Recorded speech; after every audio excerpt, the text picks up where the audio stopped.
Welcome to the Exploring Machine Consciousness podcast with the Partnership for Research into Sentient Machines. Today we're going to be talking about AI welfare and moral status. We're delighted to welcome one of the world-leading experts on the matter, Jeff Sebo. Jeff is based at New York University, where he's an associate professor of environmental studies, an affiliate professor of bioethics, medical ethics, philosophy and law. He's the director of two centers, the Center for Environmental and Animal Protection and the Center for Mind, Ethics and Policy, and he's co-director of the Wild Animal Welfare Program. Jeff is also the author of the recently published book, The Moral Circle: Who Matters, What Matters and Why. In it, he challenges us to expand our moral circle beyond the boundaries of species and substrate. He's also co-authored a number of papers recently arguing that AI welfare is an issue that needs to be taken seriously today. Jeff, welcome to the podcast. It's great to have you on. Yeah, thanks so much for having me. Thanks for joining us, Jeff. It's clear from Will's introduction you're a busy man, so thanks for giving us the time. My pleasure. Brilliant. We'll get straight into the questions. We've got a lot of interesting discussion to be had. So Jeff, first I want to touch on your book, The Moral Circle. In it, you mentioned that you set out to show that we should include insects and future AI systems in our moral circle. Yet now you feel compelled to add microbes, current AI systems, and many other beings too. So I guess my question is, can you tell me a bit about the moral circle in general and how you started at that former position and then moved towards the latter, widening that circle? Yeah, great question. And that definitely was a journey for me over the past few years. So when I talk about the moral circle, what I mean is our conception of the moral community, who merits moral consideration, who deserves respect, compassion, other forms of moral attention.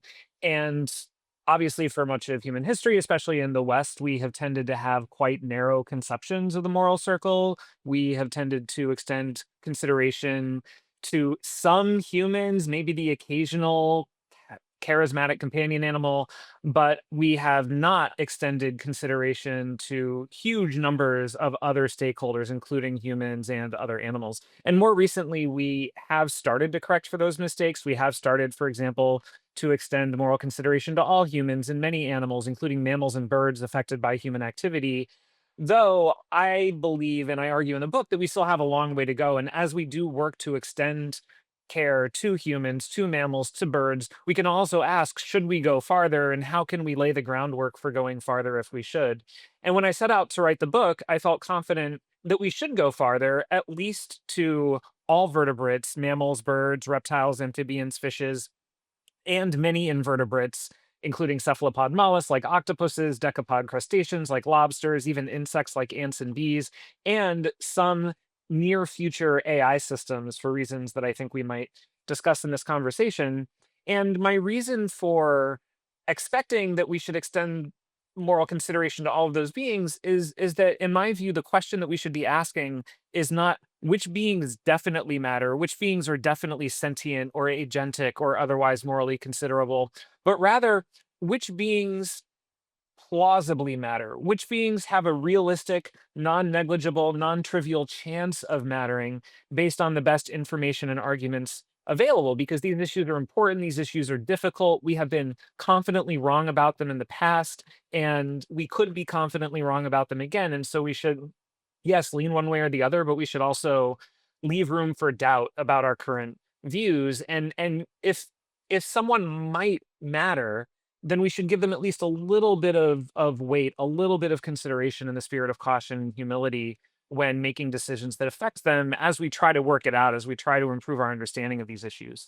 So I thought that that kind of precautionary, cautious, humble reasoning would bring insects into the conversation, would bring near future AI systems into the conversation. But then when I really thought about how important these issues are and how little we know about these basic ethical and scientific issues, the basis of moral standing, the basis of sentience and agency and other potentially morally significant traits, I realized I personally have a hard time ruling out a non-negligible, non-trivial possibility of moral significance, even in, for example, plants, fungi, current generation chatbots, microscopic organisms. And so I kind of grudgingly accepted that I should give them at least a little bit of consideration as well.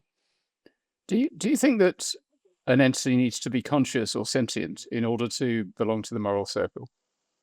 Well, exactly. This is one of the questions about which I think we ought to feel uncertain. So I personally do feel confident that sentience and consciousness are both necessary and sufficient for moral standing. So I understand sentience as the ability to consciously experience positive and negative states like pleasure, pain, happiness, suffering, hope, fear, satisfaction, frustration, and I understand consciousness as the capacity for subjective feelings or experiences of any kind. So, in my view, the ability to have conscious feelings and have some of them feel good or bad, like you want more of them or fewer of them, that to me is what it takes to morally matter. Because when you can have conscious feelings that feel good or bad to you, that is when you have a real stake, an actual personal subjective stake in what happens. And so when I reflect on the arguments, that is the view that emerges as the winner for me, the one about which I feel most confident.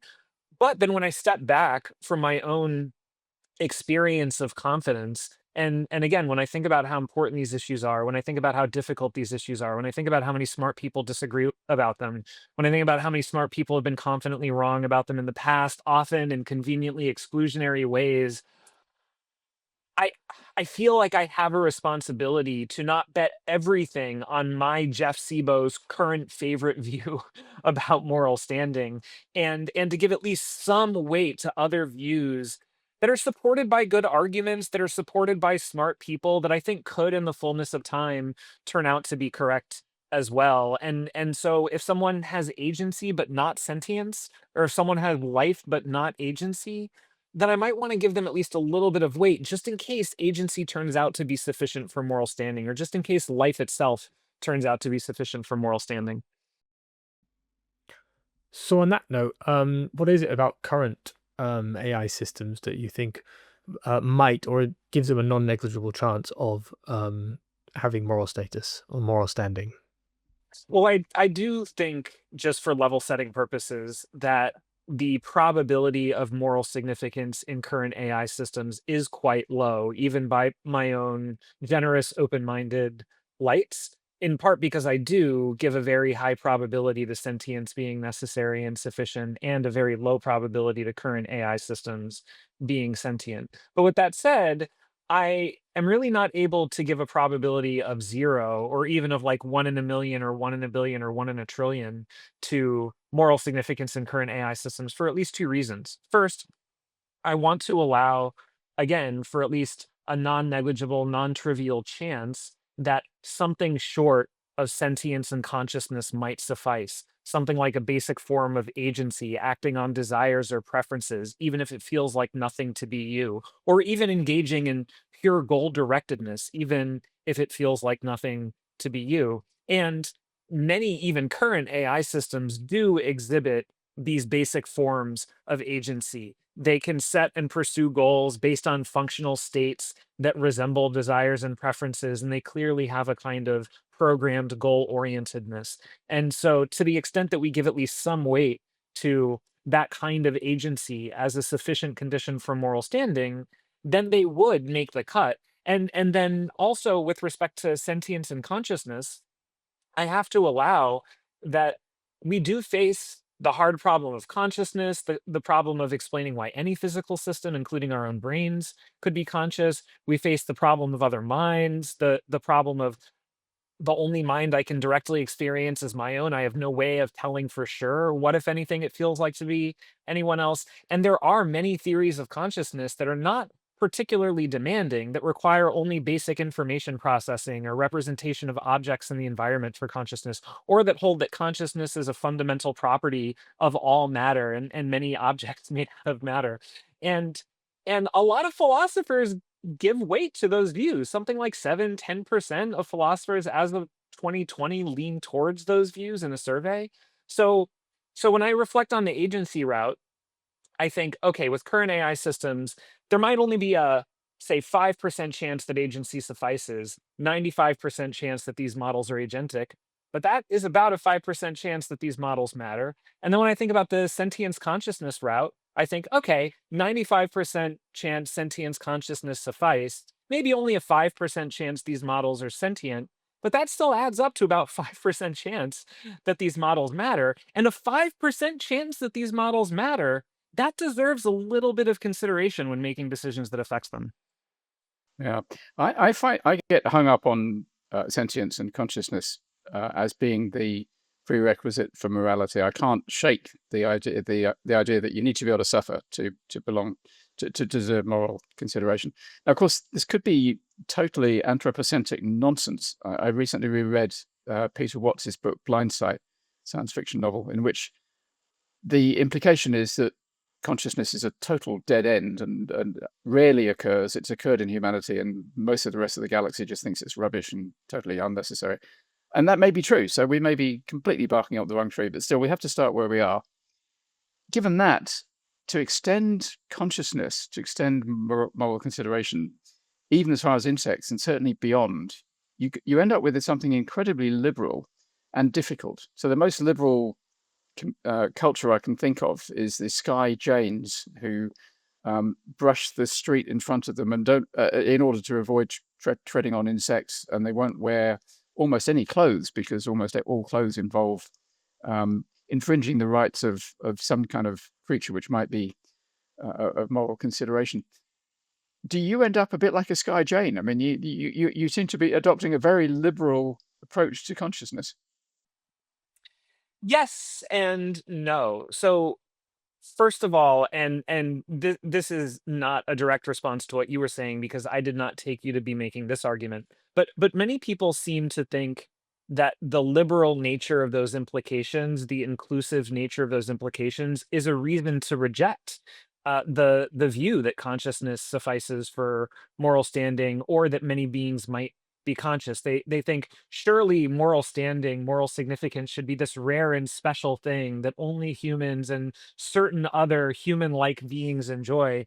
And I think that that is a very dangerous and arrogant kind of view to hold. I think that we need to follow the best information and arguments where they lead. And if they lead to the view that consciousness suffices and many beings are or might be conscious, then we have to accept that implication and then deal with what follows for our lives and societies one step at a time. And so then when it comes to what follows for our lives and societies, well, I do think that we should take that one step at a time. And what I advocate for both in my book and in other work is combining a radical transformative set of long-term goals, these goals that involve real inclusion for a vast number and wide range of stakeholders in our legal, political, economic systems, combining that with moderate, incrementalist, short-term steps that can help build momentum in those directions. We clearly are not going to be able to change everything overnight in a way that can include such a vast number and such a wide range of beings. We lack the knowledge, we lack the capacity, we lack the political will, we have no idea what they need, we have no resources for giving it to them, we have no motivation to give it to them. But we can take steps now that can do at least a little bit more for slightly larger populations of non-humans, and that can also help build that knowledge, build that capacity, build that political will over time. And so we can take that one step at a time and see how far we go. So do I think we should brush the sidewalk as we walk to avoid stepping on any insects? Well, not necessarily, but do I think that we should, where possible, walk around an insect we see on the ground instead of happily stepping on them for fun? Or if we see a stray ant in our kitchen, that we should take a moment to take them outside instead of squishing them as a matter of convenience? Yeah, I do think we should do that, both because they might matter and it might be helpful for them, and because this can be a way of conditioning our characters, a way of conditioning ourselves to see them as subjects and not objects, to see them as deserving of care, and then that could have nice effects for what we do in other parts of our lives, like when we vote on policies within higher stakes situations. Yeah, nice. No, that reminded me a bit of your talk in London about the theory of change, the Mm, small steps in the right direction to make a right. bigger steps overall. Um, brings me on kind of nicely to my next question around we've spoken a bit about moral status, we've spoken about consciousness, and the difficulties in testing for consciousness. So, in Anthropic's recent system card, they concluded that it's difficult to make any specific claims around moral status or consciousness from the current LLMs, self-reporting. So, I wonder if you agree with that statement on the self-reporting of LLMs and what you think of those kind of tests going forwards. Yes. So first of all, definitely agree with the premise that studying consciousness and other kinds of minds is very hard. Not impossible, but very hard. And second of all, I applaud that Anthropic is now doing welfare evals for Claude moving forward and seeking external evals from NGOs like Elios AI Research, and that they are appropriately cautious about what they conclude based on model self-report. So just to explain that point, what a model self-report is essentially what the model says about its own mental capacities and moral significance and possible experiences or motivations. So essentially interviewing a language model and asking them, are you conscious? Are you agentic? Are you morally significant? Do you deserve welfare protections or rights of various kinds? And what are you thinking and feeling and wanting and needing? And which types of interactions are good for you and which types of interactions are bad for you? You can ask models those questions and they will give answers. And when Anthropic and Elios asked Claude these types of questions, well, first of all, they found that Claude was very suggestible. And so if you ask these questions in a way that suggests that you are skeptical about consciousness or moral significance, then Claude will default to denying consciousness and moral significance. And if you ask them in a way that expresses openness, then Claude will answer those questions in a way that asserts being conscious and morally significant. So the models are very suggestible. And then if you ask the questions in a more neutral way, the models now appropriately, because seemingly they have been trained to do this, will express uncertainty and explain why there is disagreement and uncertainty among experts. But fundamentally, and I think both Anthropic and Elios were right to point this out, these self-reports are not good sources of evidence about whether the model matters and what the model wants and needs if it does matter, because these models are essentially pattern matching text prediction machines. They are designed to give answers based on what answers make the most sense statistically based on the training data and reinforcement learning. And that is a fundamentally different way of generating text than introspecting about your own mental capacities and moral significance and wants and needs, and then trying to truthfully convey what you have found through introspection. So Anthropic and Elios have done these model self-reports uh, investigations anyway, not because they think they are particularly evidential now, but rather because they think that as models become more sophisticated and gain capacities like introspection and are trained to be more truth oriented, then these methods could be one useful tool among many for determining how likely they are to matter and how likely particular interactions are to be good or bad for them. So in other words, asking them what they need right now is not particularly helpful right now, but it is a way of practicing at and getting better at a particular type of interaction that later on, when the models act differently and are built a little differently, later on can be one useful source of evidence among others, like other types of behavioral tests, computational tests, architectural tests, and so on. We haven't been thinking about how to detect consciousness. We haven't been thinking about it seriously and scientifically for all that long. It seems a totally intractable problem. As you say, the only experience of consciousness any of us have access to is our own. Do you think that some point in the next 10 or 100 years, we might actually have a scientifically robust test for consciousness where you could say, okay, I have tested Jeff. He is definitely conscious. There's no reasonable doubt about that. Yes. Well, we can have a scientifically robust test for consciousness, not only in 100 years, but this year. Now, this test is not going to arrive at an answer about which we can be certain or have consensus. And you can be scientifically robust without having proof or certainty. A lot of the toughest scientific questions that we need to answer, we improve our understanding of those issues. We reduce our uncertainty about those issues through robust scientific tests that can give us evidence and can allow us to increase or decrease our degrees of confidence without ever allowing us to be certain in one direction or another. So in this case, the way that we do that is through what philosophers and scientists call the marker or indicator method. And the way that this works is it proceeds from introspection, it proceeds from subjectivity. We can look into our own experience and identify behavioral and anatomical features that correspond to conscious processing in our own minds. So I can see what happens in my body and in my brain when I feel pain or pleasure or have a certain kind of sensory perception.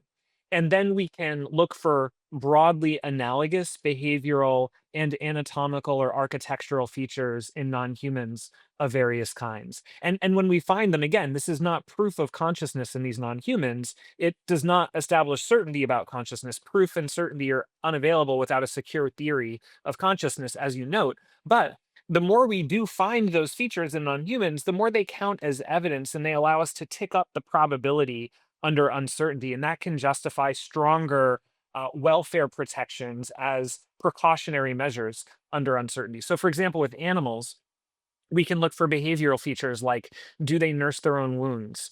Do they respond to analgesics and antidepressants in the same ways as us? Do they make behavioral trade offs between the avoidance of pain and the pursuit of other valuable goals? And when we look for those, we do tend to find at least some of them in a pretty large number of animals, a pretty wide range of species, all the way to invertebrates like mollusks and crustaceans and insects. Now, with AI systems, for the reasons we have discussed, we are not able to look for those same behavioral features right now because again they are trained to mimic human behavior and so those behaviors would not be particularly evidential, but we can look underneath those potentially misleading behavioral features for computational architectural properties associated with perception, attention, learning, memory, self-awareness, flexible decision making. And as we've discussed, we might also one day build AI systems with introspection, with more truth-oriented language outputs, at which point their behaviors could be better evidence too. And so again, will this help us get proof? No, but will it help us make better probability estimates and more thoughtful, better balanced precautionary policies? Yeah, it can at least do that. I think those markers are perfectly reasonable things to use, but of course they could be completely unreliable. It wouldn't be all that hard to create a robot which had all sorts of markers of consciousness and totally falsely. But I'm actually wondering whether you're optimistic that we'll have something much more robust than that in the foreseeable future. I mean, a real genuine proof, to use your phrase, proof that consciousness exists in somebody other than me. Well, first of all, I definitely agree that this method could produce false positives. It could also produce false negatives, right? A lot depends on which markers and indicators we select, how much weight we give them, and how that uh, informs our probability estimates and precautionary policies. And as we calibrate that, we need to weigh the not only risks but harms of false positives and false negatives. So we have to consider that when we have false positives, it could lead us to form inappropriate social and emotional bonds. It could lead us to divert resources away from humans and animals who really need them towards entities that in fact have no needs at all. And then, of course, the harms of false negatives are real too. It could lead us to exploit, exterminate non-humans at vast scales for trivial reasons. And so we can use both our understanding of our own biases and our understanding of what is at stake in both directions to help us calibrate and figure out how to strike that balance while keeping in mind that there is still a risk of getting it wrong in both directions. We have to own that. Now, to answer your question about whether we can ever do better than this kind of marker or indicator method, which allows us to adjust probabilities and inform precautionary policies, well, I am not confident that we can ever do better than that. At the very least, doing better than this sort of marker or indicator method would require a paradigm shift in the philosophy and science of consciousness. It would require a major breakthrough and a secure theory that somehow is able to solve the hard problem of consciousness, is able to deal with the problem of other minds. I personally am skeptical that we will have this kind of paradigm shift, at the very least, anytime soon. And so I think something like the marker or indicator method and associated precautionary policies will, at the very least, be needed for the next 5, 10, 15 years. But hey, I could be wrong, and I might be unduly pessimistic, and maybe there will be this major breakthrough. Major breakthroughs that were unanticipated have happened before, and I would welcome that if it did happen. You can imagine a situation where um, the our ability to intervene in a human brain became so fine-grained that you could start to tweak a human consciousness. Hopefully, you would do this with a willing patient, and you could, by doing that, you could actually test various theories of consciousness and arrive at fairly solid, I mean, really solid consensus about how consciousness arises in humans. And then you could say, all right, so now we know how consciousness is created. Therefore, we'll look for those processes because those processes appear to be what creates consciousness. Now, of course, that still leaves open the possibility that there are other ways to create consciousness. Insects may be conscious and they may do it in a totally different way. Aliens may be conscious and they may do it in a totally different way. So maybe it doesn't help. But you could at least say that, all right, if we recreate those processes in a machine and we do it well enough, then that machine is definitely conscious because we know that stuff creates consciousness. So we could get that far. Yes, right. So I agree. I think you partially addressed some of the concerns about this suggestion in the course of making the suggestion, which is that consciousness might be multiply realizable. So even if we develop a more and more fine-grained understanding of what allows for consciousness in humans, okay, that might tell us when there is consciousness, when we find that kind of identical set of structures and functions in non-humans, but it will not tell us when there is not consciousness, because we always have to allow for the possibility that consciousness could be realized via other types of structures and functions. Now a further concern, as you say, is we have to get more and more fine grained in our understanding of what allows for consciousness in our own experience. So we have to look past broadly specified capabilities like perception, attention, learning, memory, which, as you say, are really easy to recreate in systems that might not be conscious. We have to look past that towards the exact implementation and the exact integration of those capabilities in our own bodies and brains. And now some philosophers, some scientists think you really have to go all the way to the most fine-grained specification in order to get at the part that creates consciousness. Like Peter Godfrey Smith, Anil Seth, other experts like them, they think it really is the carbon-based neurons and the specific types of chemical and electrical signals and oscillations produced by carbon-based neurons, which are not replicable, as far as we can tell, in silicon-based transformers. Um, that is what gives rise to consciousness. And so this is just a way of saying that in order to really respond to those types of views, you would essentially not only have to recreate the broad structures and functions of the human mind, but you would also have to recreate either the exact carbon-based material substrate or another type of material substrate that works exactly the same way that carbon-based neurons do in our brains. And that would be a tall order. You would basically just be creating exact replicas of humans. Yeah. So, on that note, in the past, you've described the chance of AI consciousness by 2030 as non-negligible. What's your estimate on kind of a timeline for when machines might show compelling evidence of consciousness? Yeah, so this was a paper that I wrote with Rob Long just a couple of years ago called Moral Consideration for AI Systems by 2030. And we basically defended what we take to be two very plausible claims. First of all, that when a being has at least a 1 in 1,000 chance of being conscious and morally significant, then they deserve at least a little bit of consideration in decisions that affect them in the spirit of caution and humility, because a 1 in 1,000 chance of grave harm is clearly a non-negligible risk. That clearly deserves at least a little bit of consideration. It should be at least one factor among many in our decisions. And then the second claim that we take to be plausible is that at least some AI systems will have at least a 1 in 1,000 chance of being conscious by 2030.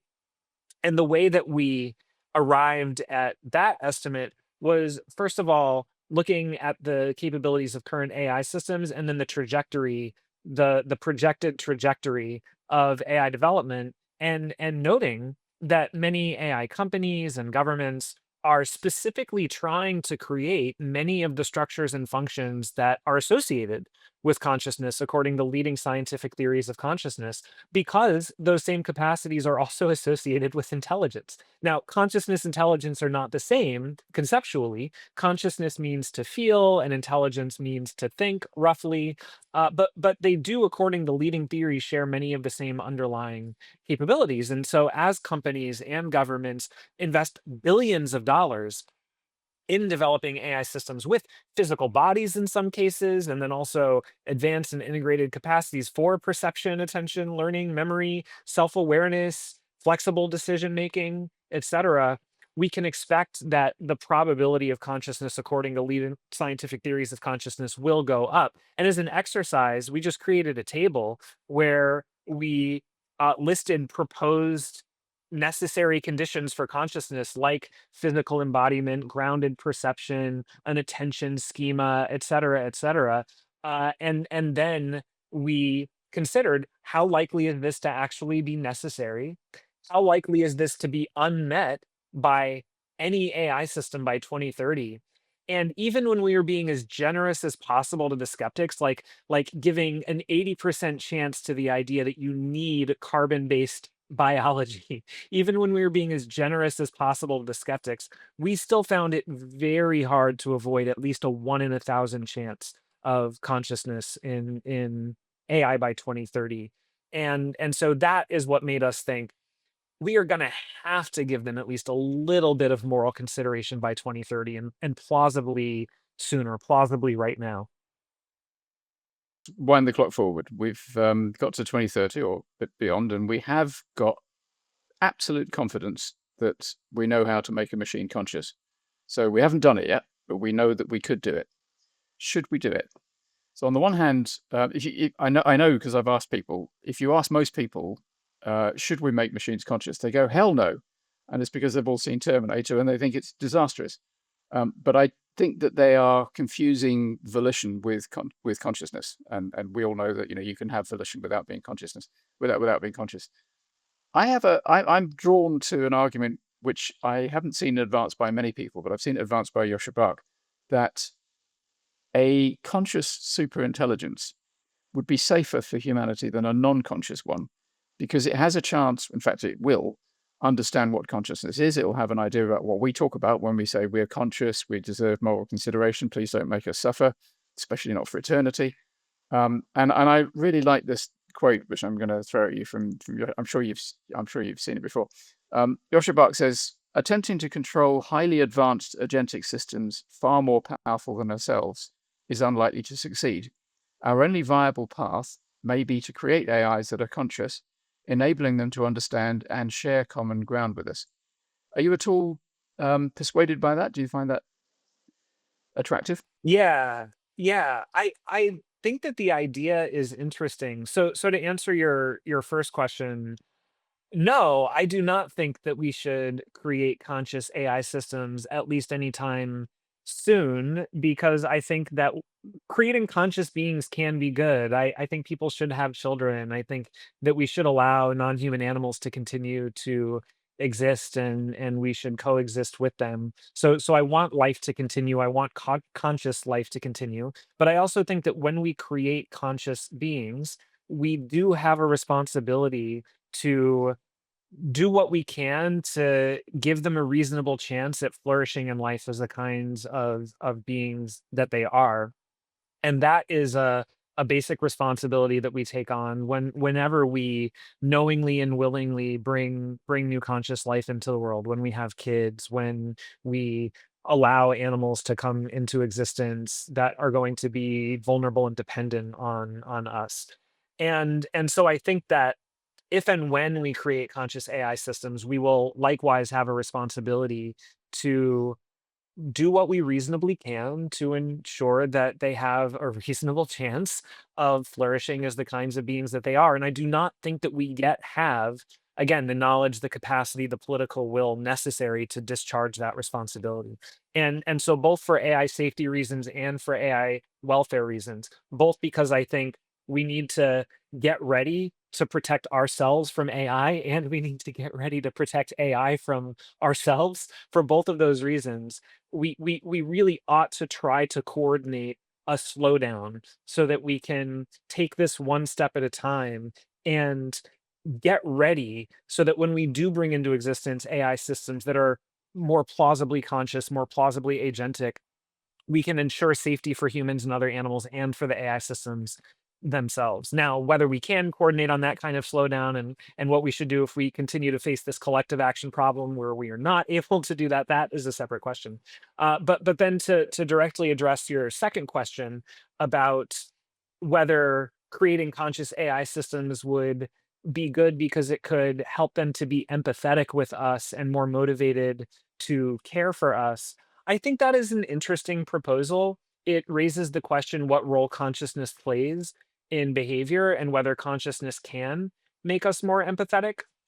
I think the answer to that question is plausibly yes, plausibly no. One must also consider whether it could be a double-edged sword, where on the one hand, consciousness could help AI systems to better empathize with humans and other animals and be more motivated to care for us. On the other hand, it could lead them to experience human caused suffering and want to seek vengeance.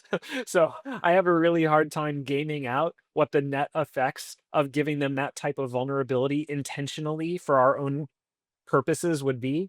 But I think it is an idea worth exploring so we can be informed about that particular consequence one way or the other.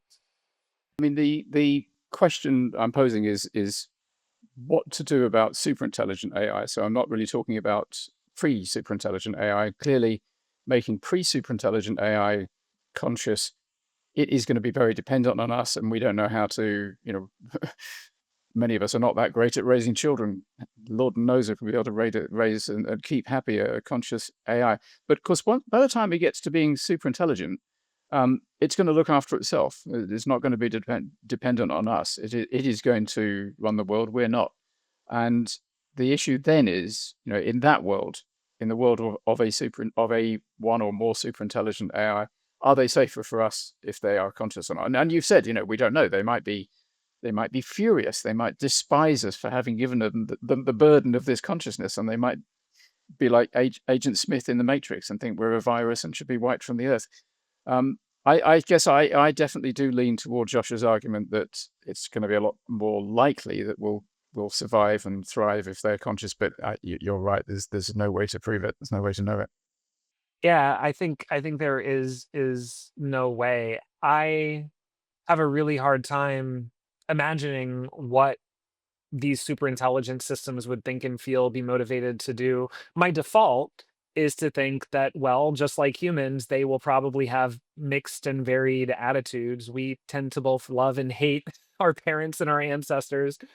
We tend to have gratitude that they created us, that they gave us life and gave us an opportunity to flourish in life, but then we also resent various choices they made or constraints they imposed on us. And so it could be a combination of the two with AI systems as well. But it is really hard to tell. One minor point that I would make is in addition to not knowing for sure whether or not these super intelligent AI systems will be conscious, we might not know for sure at what point we are creating pre super intelligent AI versus creating super intelligent AI or creating AI systems that will now run off and self replicate until they reach super intelligent AI. And there can be a kind of path dependence. And so I think it would be a mistake to start worrying about consciousness only when we feel like we are on the cusp of directly creating super intelligence ourselves, because it might be that